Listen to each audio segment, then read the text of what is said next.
Bismillahirrahmanirrahim.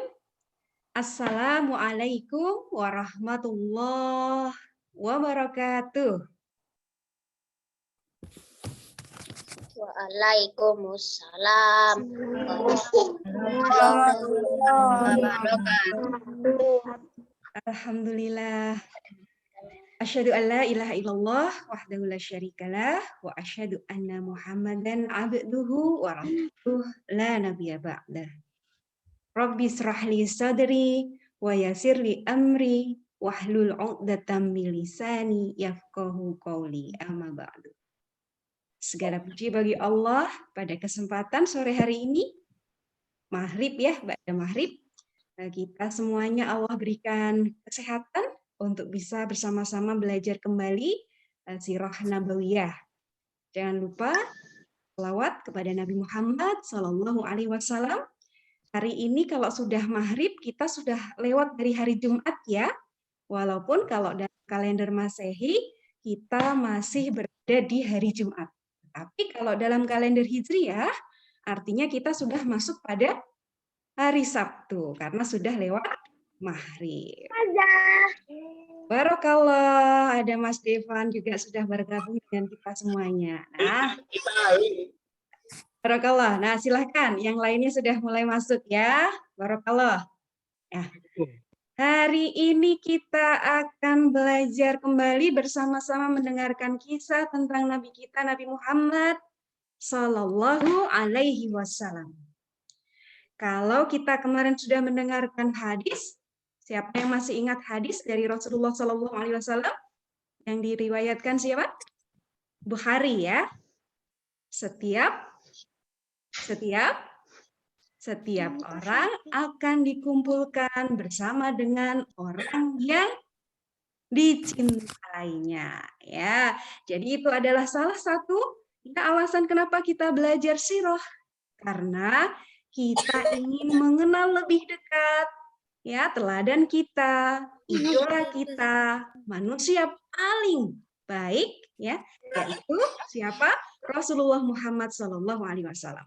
Sehingga dengan kita mengenal beliau, kita akan semakin mencintai Rasulullah Muhammad Sallallahu Alaihi Wasallam, dan kita kelak akan dikumpulkan bersama dengan Nabi kita, Nabi Muhammad Sallallahu Alaihi Wasallam di surga Firdaus. Amin, amin ya robbal alamin. Ya. Nah, anak-anak yang insya Allah mudah-mudahan senantiasa diberikan rahmat oleh Allah Subhanahu Wa Taala. Hari ini mungkin juga ada anak-anak kita yang teman-teman kita yang tidak bisa hadir karena sakit, kita doakan ya. Semoga Allah berikan kesehatan. Ya. Baik, kita tunggu teman-teman yang lain bisa tenang dulu ya, semuanya mengikuti pembelajaran kelas sirah kita dengan adab menuntut ilmu yang baik. Semuanya duduk yang rapi. Ya, barakallah. Kemudian handphonenya ditaruh saja ya, tidak usah dipegang. Nah, barakallah. Ya, semuanya siap mendengarkan? Sudah siap. Alhamdulillah. Ya. Kita doakan bersama-sama ya untuk teman-teman kita yang mungkin hari ini tidak bisa bergabung untuk belajar bersama karena mungkin sakit. Ya, kita doakan semoga Allah memberikan kesehatan kembali kepada teman-teman kita. Ya. Nah, kalau anak-anak sudah kenal nih ya, kalau kenalan sama orang yang ditanya apa? Namanya. Namamu siapa? Aku namanya Raisya. Iya kan? Habis tanya nama, kira-kira kalau kenalan yang ditanya apa lagi? Rumahmu di mana? Gitu ya. Ada nggak yang kenalannya gitu? Kalau sudah tahu namanya, tanya rumahnya di mana? Tinggalnya di mana? Alamatmu di mana? Gitu ya. Nah, siapa di antara anak-anak yang sudah kenal nih dengan Nabi Muhammad SAW, sudah tahu namanya, orang yang paling kita cintai, orang yang kita idolakan?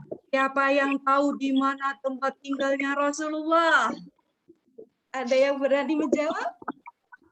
Di mana Rasulullah tinggalnya? Alamatnya di mana? Oh, ada Mas Devan. Boleh dibuka mikrofonnya? Boleh, silakan dijawab. Di mana tempat tinggalnya Rasulullah? Di Mekah. Ya, barakallah. Benar ya? Rasulullah Shallallahu alaihi wasallam beliau lahir di kota Mekah. Beliau juga besar di kota Mekah. Beliau diutus sebagai nabi dan rasul di usia beliau 40 tahun juga di kota Mekah. Barulah kemudian nanti beliau hijrah ke kota Madinah.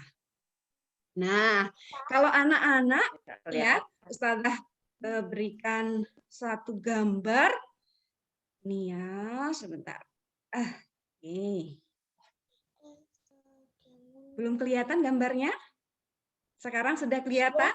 Nah, ini ada gambar peta negara kita, negara Indonesia. Nah, kelihatan ya gambarnya? Ada Pulau Sumatera yang warnanya oranye. Ada Pulau Kalimantan, warnanya pink yang besar ya. Kayak bentuk ayam atau burung ya. Ya, barakallah. Ada mana lagi? Pulau Jawa. Anak-anak tinggalnya di pulau yang mana ya? Di mana? Ada di Bali, di Sulawesi, atau di Pulau Jawa? Di Pulau Jawa. Yang ini ya, ada tulisannya Pulau Jawa. Di dalam peta. Nah, kalau kita ada di Pulau Jawa, di negara Indonesia, kota Mekah yang disebutkan Mas Devan tadi, yang merupakan tempat lahirnya Rasulullah, dibesarkannya Rasulullah, diangkat Nabi dan Rasulnya, Nabi kita Nabi Muhammad SAW, ada di sebelah mana ya? Coba kita lihat. Apakah anak-anak bisa mengetahui di manakah letaknya? Ini gambarnya ternyata tulisannya kecil-kecil nih. Sepertinya juga tidak bisa terbaca semua ya. Tapi dari gambar peta yang besar ini, peta dunia, yang mana? Yang mana? Nah, ini Ustadzah menggerakkan kursor atau ada anak panah yang bergerak. Apakah kelihatan dari sana anak-anak di layarnya? Kelihatan nggak? Kelihatan. Ada tanda panah yang bergerak ya. Nah, ini adalah Indonesia. Tadi yang sudah kita lihat petanya, ya, anak-anak dan ustadzah saat ini tinggal di Pulau Jawa. Nih ya, pulaunya yang kecil nih yang di bawah ya. Sebelah selatannya Pulau Kalimantan. Ya, barakallah. Ini ada Mbak Sofiana. Angkat tangan. Mau menyampaikan. Kalau Mekah tadi ada di pulau yang mana ya? Oh, ternyata sudah diberikan lingkaran. Ini dia. Nah, kalau anak-anak bisa lihat, anak panah atau kursor yang Ustazah gerakkan, ini adalah Jazirah Arab, di mana kota Mekah itu berada. Coba kita gerakkan. Nah, dalam peta dunia, Indonesia tadi ada di sebelah timur ini ya. Di gambar ini ada di sebelah timur. Kemudian Jazirah Arab yang tadi ada tempat kelahirannya Rasulullah di kota Mekah ada di sini anak-anak. Ada di gambar yang warnanya hijau. Kelihatan jelas nggak? Ya. Jauh nggak ya Indonesia sampai ke tempat Rasulullah lahir? Jauh nggak? Jauh. Iya. Ada yang sudah pernah sampai ke sana? Ada enggak? Belum. Insya Allah kita semuanya mudah-mudahan Allah izinkan untuk menjadi Allah. Kita datang untuk beribadah kepada Allah Subhanahu wa taala di mana? Di tempat yang sangat mulia. Ya, tempat yang diijabah doa-doa kita yaitu di Mekah. Nah, ini di sini ya. Coba kita sekarang lihat. Nah, ini dia. Nah, tadi kan yang hijau ya, yang ini bagiannya. Nah, kalau kita lihat ini ya seperti telapak tangan kita. Ini kayak jempol ya anak-anak ya. Ini kayak jempol ya. Ya. Ternyata Mekah ada di sini anak-anak. Nih Mekah. Kemudian utara naik lagi ada Madinah. Dan ya Jazirah Arab ini berbatasan dengan ada Teluk Arab, ada Laut Arab, ada Laut Merah juga, ada negeri Syam, ada negeri Yaman, ada Mesir, ada Habasyah.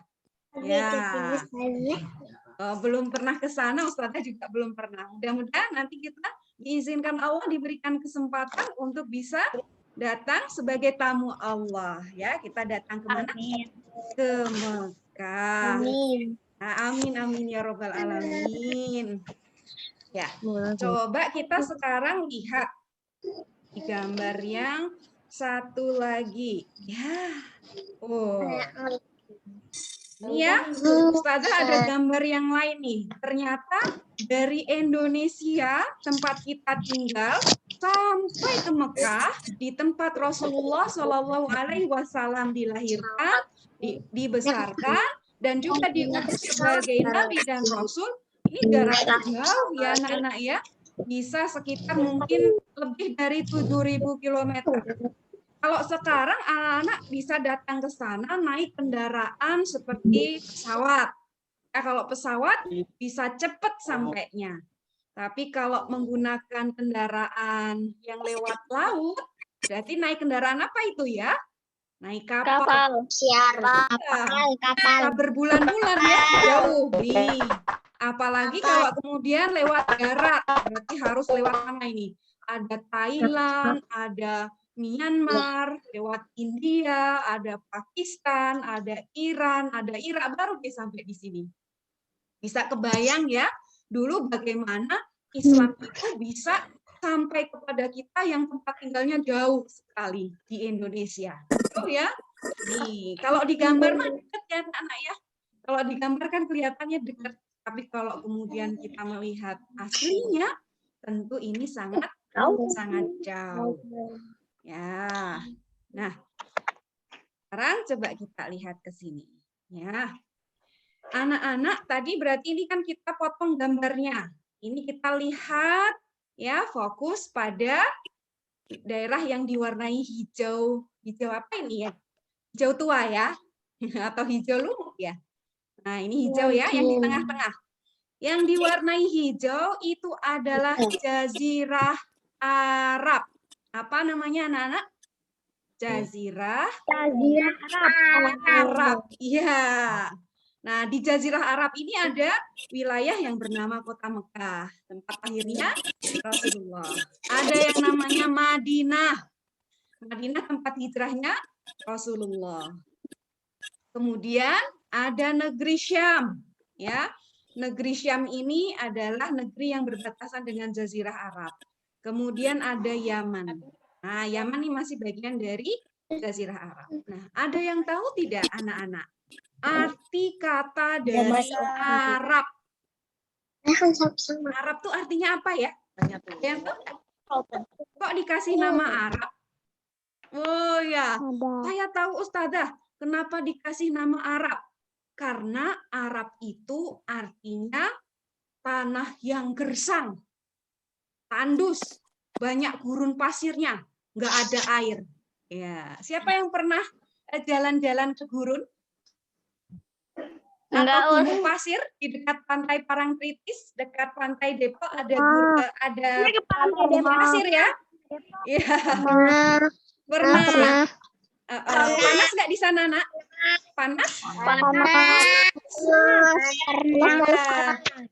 Airnya juga susah. Itu kalau di gurun beneran ya, pasti akan sulit panas. Nah, anak-anak kira-kira kalau tinggal di daerah yang panas seperti itu tahan nggak ya? Nggak pakai AC, nggak ada AC di masa itu. Enggak. Sulit airnya, nggak ada tanaman buat berteduh, tidak ada, kalau nggak ada air berarti tanaman nggak bisa tumbuh, makhluk hidup juga tidak bisa bertahan. Yang bisa bertahan hanya misalnya binatang-binatang tertentu gitu ya. Kalau kemudian manusia mau tinggal di gurun pasir, mereka juga harus berpindah-pindah mencari sumber mata air, gitu ya. Jadi dinamakan Arab karena memang sebagian besar wilayahnya itu adalah wilayah yang gersang, tanahnya gersang, tandus, tidak ada air, ya, kemudian tidak ada tanaman. Walaupun di Jazirah Arab juga ada daerah-daerah tertentu yang juga ditumbuhi dengan tanaman karena di sana juga ada sumber air. Tapi tidak semuanya, hanya beberapa bagian saja. Nah, ternyata kalau anak-anak ditanya mau nggak ya tinggal di gurun pasir gitu ya, panas, nggak ada air, nggak pakai AC kayak sekarang ini. Nggak mau Ustazah, saya kepanasan. Nggak mau Ustazah, nanti di sana nggak bisa tidur. Ya, nah, itu juga sama.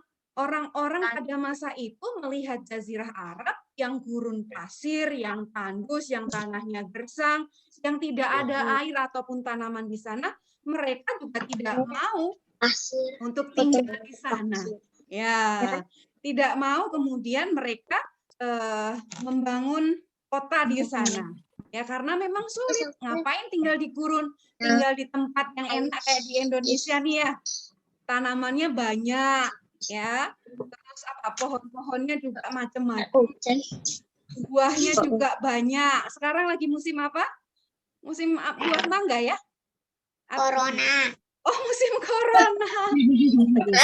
Ya, corona masa buah-buahan gitu ya. Pohonannya banyak, buah-buahannya macam-macam. Di Indonesia Allah berikan anugerah yang luar biasa. Tapi di Jazirah Arab sebagian besar wilayahnya itu gurun pasir, kering, tandus, gersang, tidak ada air dan tanaman. Maka ya kalau di sini di peta anak-anak bisa melihat ini Sasaniyah itu adalah Persia, nama lain dari Persia. Mereka ini adalah negara raksasa, negara adidaya yang menguasai hampir sebagian besar negara-negara di dunia. Kemudian yang sebelah baratnya ada Rom. Rom ini adalah Romawi. Itu sama, Romawi dengan Persia, itu mereka negara yang besar saling berebut kekuasaan, gitu ya. Jadi mereka berlomba-lomba. Ya, siapa yang paling banyak memiliki kekuasaan atau wilayah, dan mereka ini orang-orang yang suka menjajah gitu ya, mengambil wilayah-wilayah orang, kemudian menzolimi orang-orang yang ada di sana, mengambil hartanya, kekayaannya, kemudian dimanfaatkan untuk mereka. Ya, dulu Indonesia pernah dibegitukan, pernah ya, pernah dijajah oleh negara Belanda. Yang di SD-nya sudah belajar sejarah atau IPS ya, belajar tentang bagaimana Indonesia dulu pernah dijajah kemudian merdeka. 350 tahun dijajah. Kenapa dijajah? Karena Indonesia kaya raya dengan hasil buminya, dengan pertaniannya, dengan rempah-rempahnya. Pokoknya Indonesia ini Masya Allah luar biasa, bikin iri tetangga-tetangga negara-negara yang tidak memiliki sumber daya sebanyak Indonesia.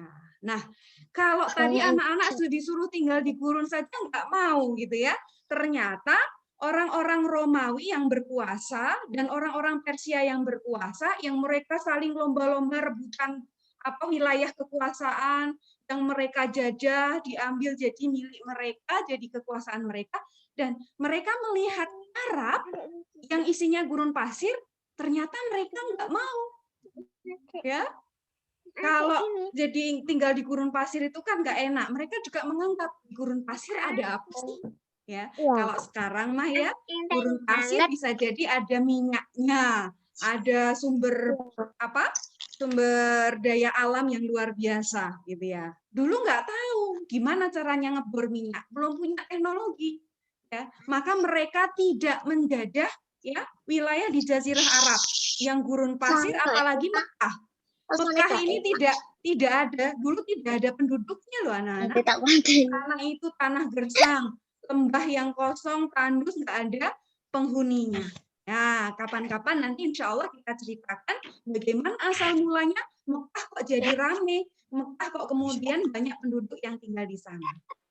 Nah, jadi ini Ustazah hanya ingin menyampaikan kepada anak-anak, ternyata yang dianggap oleh manusia itu sebagai kekurangan, gurun pasir yang tandus, yang kering, yang gersang, tidak ada air, semuanya nggak pengen tinggal di sana. Semuanya nggak mau memiliki tempat tinggal di sana, termasuk Romawi dan Persia yang tadi berlomba-lomba untuk merebut kekuasaan. Ya, ternyata itu adalah kelebihan yang Allah berikan kepada Jazirah Arab, karena mereka itu tidak mau menjajah di Jazirah Arab, maka ya agama Allah yang dibawa oleh Rasulullah Muhammad SAW bisa tumbuh dan berkembang di Jazirah Arab, karena di sana tidak pernah tersentuh penjajahan. Ya, kalau kemudian ada orang-orang Romawi pasukannya itu menyerang, ya, atau orang-orang Persia dengan pasukannya menyerang ke Mekah, wah, bisa-bisa ya dakwah Rasulullah SAW belum tumbuh tapi sudah dikuasai oleh orang-orang Romawi dan Persia. Jadi ternyata yang kita anggap sebagai kekurangan bisa jadi itu adalah kelebihan yang Allah berikan. Jadi gurun pasir itu menjadi benteng yang kokoh untuk Jazirah Arab, sehingga para penjajah itu tidak datang ke Jazirah Arab, terutama di wilayah Mekah ataupun Madinah. Anak-anak punya enggak kekurangan? Punya enggak kekurangan? Punya dong, kan manusia. Masa enggak punya, Ustazah? Gitu ya. Tapi kekurangan itu bisa enggak jadi kelebihan? Bisa. Contohnya apa? Contohnya apa? Punya kekurangan apa? Ustazah, saya itu orangnya pendiam. Jadi karena saya malu. Itu bisa jadi kekurangan, tapi bisa juga jadi kelebihan. Ya. Jadi apa? Kalau ada di majelis ilmu, gitu ya, akan lebih mudah untuk menjaga lisannya. Ya, nggak rame, nggak ribut, nggak ngajak temennya ngobrol sendiri. Nah, itu juga jadi kelebihan. Jadi lebih mudah untuk berada di majelis ilmu dengan adab. Misalnya ya, terus apa lagi? Ustazah, saya itu punya kekurangan. Suara saya itu ya nyempreng gitu ya, keras. Jadi kalau ngomong saya kayak orang gunung. Jadi biasanya orang yang berada di gunung kan tetangganya jauh-jauh, suaranya keras gitu. Katanya saya berisik kalau suaranya keras seperti itu. Bisa jadi itu dianggap sebagai kekurangan atau kelemahan. Tapi bisa juga kita gunakan sebagai kelebihan. Contohnya apa? Wah, Ustazah, karena suara saya yang keras itu, saya ditunjuk oleh sekolah untuk mewakili berpidato. Suara saya lantang, bisa berapi-api pidatonya. Oh, Masya Allah. Atau bahkan ketika kita belajar untuk azan, ya suaranya harus keras. Memanggil orang sholat, suaranya lirik. Allahu Akbar, Allahu Akbar. Dengar nggak? Enggak ya, bisik-bisik itu. Suaranya harus keras supaya orang-orang yang mendengarnya segera tahu, oh itu azan maghrib, yang azan mas'ufan. Suaranya keras, jadi langsung bergegas untuk bersiap melaksanakan sholat berjamaah di masjid. Masya Allah. Jadi kekurangan yang kita anggap sebagai kekurangan itu bisa jadi kelebihan. Kuntinya adalah kita harus memastikan apa yang menjadi kekurangan kita itu bisa bermanfaat, ya, bermanfaat untuk orang lain. Akhirnya dengan begitu akan menjadi kelebihan. Seperti Jazirah Arab yang tadi apa? Gurun pasir isinya ya, gersang, tandus, nggak ada air, terus nggak ada tanaman. Tapi dengan begitu ternyata menjadi benteng untuk perlindungan, penjajah itu nggak mau datang, nggak mau tinggal di gurun pasir, nggak mau. Ya, nah itu adalah kisah ya tentang Jazirah Arab yang mudah-mudahan kita juga bisa mengambil ibrahnya. Ya. Nah, anak-anak yang insya Allah senantiasa dirahmati Allah Subhanahu Wa Taala. Kira-kira kalau besok Ustazah akan tanya tentang Jazirah Arab, masih ingat nggak sebelah selatannya Jazirah Arab itu berbatasan dengan laut apa ya? Gambarnya masih Ustazah pasang nih. Kira-kira masih ingat nggak? Laut merah. Ya. Laut merah. Ya. Nah, mungkin anak-anak belum terbiasa arah utara mana, selatan mana, timur mana, barat mana. Ya, coba kita lihat peta yang tadi ada negeri Indonesia.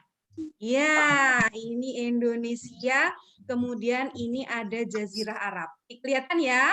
Yang ini Indonesia. Ya, ini ada Ustazah kursornya Ustazah gerakkan. Kemudian ini yang sebelah baratnya ada Jazirah Arab. Ya, kalau kita sholat, kita menghadap kemana ya? Ke barat. Ke barat. Benar? Kalau kita sholat menghadap ke barat. Lah kalau kita itu lagi safar, kita sedang safar ke negeri Afrika atau ke Mesir. Apakah sholat kita menghadap ke barat? Kita Mesirnya di sini, Mesir di sini. Kalau ada di Mesir, menghadap kemana sholatnya? Utara. Utara, ya. Jadi yang betul itu kita sholatnya bukan menghadap ke barat, bukan menghadap ke timur, ke utara atau ke selatan, tapi yang betul adalah kita sholat menghadap ke arah kiblat. Nah, betul tadi siapa yang suaranya sudah terdengar sayup-sayup? Ke kiblat Ustazah, gitu ya. Ingat-ingat ya, kita sholatnya ke arah kiblat. Di mana? Kiblat kita ada di Ka'bah.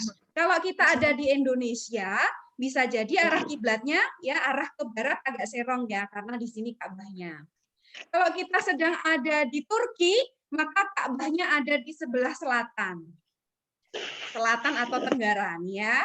Kalau kita sedang ada di Mesir atau di Afrika, bisa ke arah timur gitu ya. Jadi kalau kita itu keliling dunia, ya, arah kiblatnya kan jadi beda-beda ya. Tetap di Ka'bah, tapi bisa menghadap ke timur, bisa menghadap ke barat, bisa menghadap ke utara ataupun ke selatan. Jadi kalau kita lihat yang betul kita menghadap ke arah Ka'bah ya, ke arah kiblat, bukan ke barat. Gitu. Barakallah anak-anak semuanya. Jadi paham ya?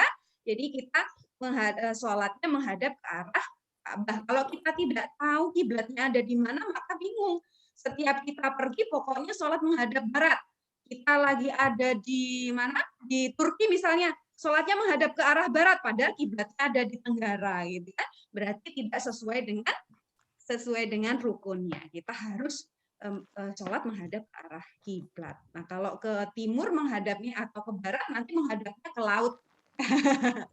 Jadi bukan ke arah kiblat. Itu ya anak-anak ya. Jadi hari ini kita belajar mengenal di mana Rasulullah Shallallahu Alaihi Wasallam beliau lahir, beliau kemudian dibesarkan, dan juga beliau diutus sebagai nabi dan rasul, yaitu ada di Mekah yang ada di Jazirah Arab. Begitu ya anak-anak ya. Insya Allah hari ini kita kenalannya sampai di sini dulu.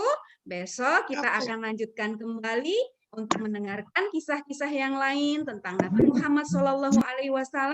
Jadi anak-anak kalau ditanya idolanya siapa? Teladannya siapa? Muhammad. Nabi Muhammad SAW. Nabi kita lahirnya di mana? Mekah, di Arab, ya di kota Mekah. Tempatnya di mana itu, Nak? Arab. Wah, ada di sebelah barat. Ya, betul. Jadi kalau diminta ditunjukkan, tolong dong ini dilihat Google Map-nya dari Indonesia sampai ke Arab sebelah mana. Oh, nanti anak-anak bisa tunjukkan. Ini Indonesia berarti nanti ke Arab ke sana. Oh ya. Kalau kita sholat menghadap mana? Ke arah kiblat. Nah, kalau kita sedang ada di negeri Syam, berarti kiblatnya ada di selatan. Kalau kita sedang ada di India, menghadap kiblatnya ke barat. Kalau kita sedang di Afrika, kiblatnya di mana? Ke timur dan seterusnya. Gitu ya. Baik, Ustazah cukupkan untuk materi kita pada hari ini. Ya. Ustazah lihat. Oh, Masya Allah. Ya. Ini yang hadir sudah ada berapa orang? Ada sekitar 45 ya, 44 orang dengan kakak adik yang bersama, ada Mas Dafa dan Mas Ataya. Ada siapa lagi yang bersama kakak adik? Ustazah lihat dulu. Masya Allah, barakallah, ada Kak Bima dan Kak Naba. Ada Mas Raffi, barakallah dengan adiknya Mbak Rahma ya. Pak Ustazah nggak bisa sebut satu-satu nih, Mbak Raisa dan Mbak Kana. Siapa lagi? Ya, mudah-mudahan semuanya diberikan kesehatan ya, anak-anakku semuanya. Kita berdoa bersama-sama, semoga Allah segera memberikan kepada kita kesehatan, kemudian pandemi ini bisa segera berakhir, dan kita bisa bertemu, belajar bersama ya secara langsung. Ya, amin amin ya robbal alamin. Kita tutup terlebih dahulu dengan membaca hamdalah. Alhamdulillahirabbil alamin. Kita beristighfar kepada Allah. Astaghfirullah wa atubu ilaihi. Astaghfirullah wa atubu ilaihi. Astaghfirullah wa atubu ilaihi. Alhamdulillah, kita tutup dengan kafaratul majlis. Subhanakallahumma wa bihamdika asyhadu an la ilaha illa anta astaghfiruka wa atubu ilaik. Barakallahu fikum. Jazakumullahu khairan katsira. Sampai bertemu lagi insyaallah di hari Jumat yang akan datang. Assalamualaikum warahmatullahi wabarakatuh. Waalaikumsalam warahmatullahi wabarakatuh.